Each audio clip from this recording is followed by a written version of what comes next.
Is hyper-independence the solution to all betrayals from friends and family?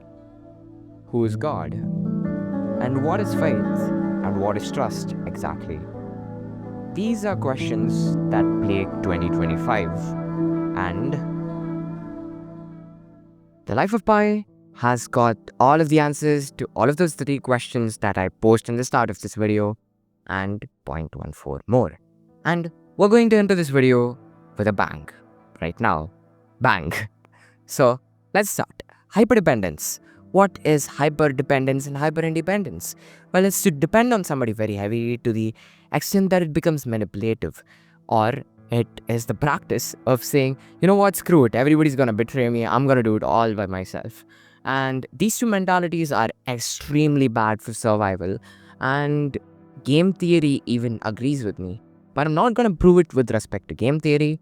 Since I said Life of Pi, I'm gonna take a short extract from it and give you the rest. So, Pi, Pisin Patel, he is on a raft with an orangutan named Orange and a hyena and basically a tiger named Richard Parker. So Richard Parker could eat the hyena, or the hyena could eat the orangutan, or the orangutan could beat up Pisin Patel. Now, Pisin Patel has a lot of options. He could either kill the three things, which would make him hyper-independent, or he could let the three animals be and let the risk of them killing him.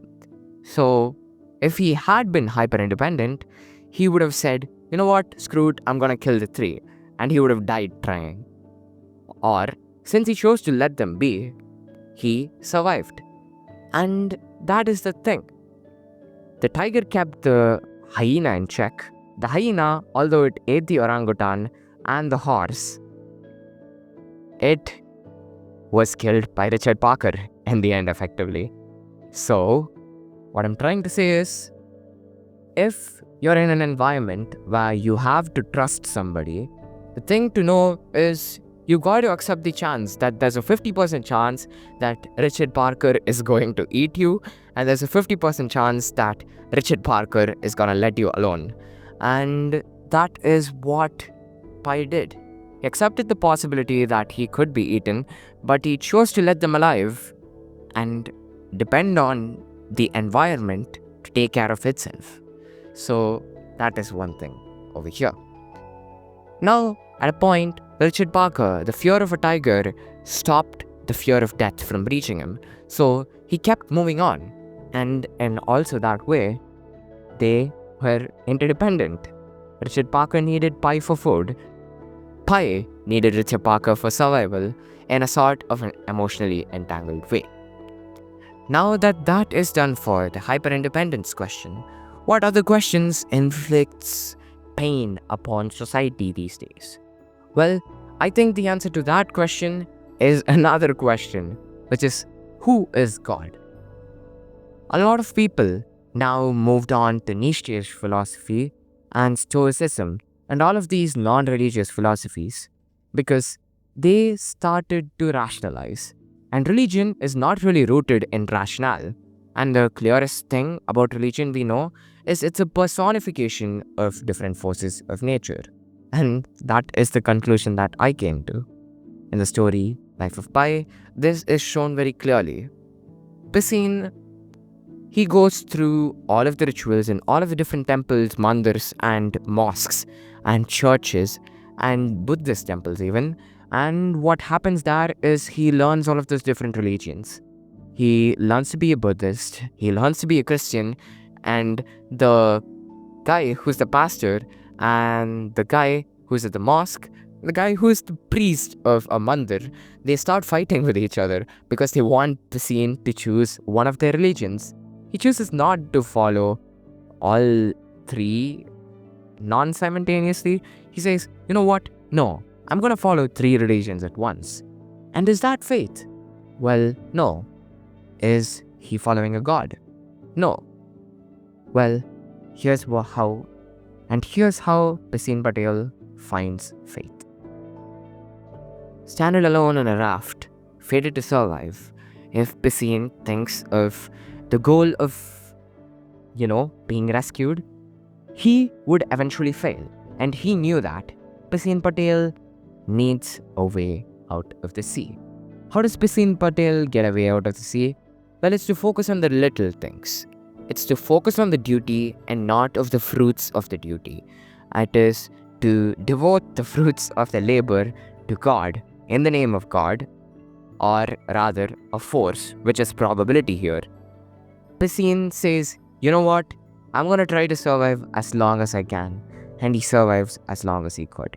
And that is literally how he processes faith and how it should be processed. And that is literally God. The probability that he submits to, that is God. The streaks of good luck that come through actions of faith, and the streaks of bad luck that come in proportion to not, looking at it. And as humans, we tend to personify gods. And the God we personify is probability at the end of the day, which is how I think things are. And at the end of the day, faith, trust, and God. These three questions I have answered very clearly in this video. And if you want to battle me, the comment section is open as a battleground if you want to join in. And that's about it for this video. The 0.14 more is not actually from Pi himself. It's from Yann Martel. Yann Martel went around searching for a lot of stories. He wrote Beatrice and Virgil after he wrote The Life of Pi. Before it, he wrote a book called The Self. And before that book, he wrote a lot of short stories. And I've looked into quite a few of them.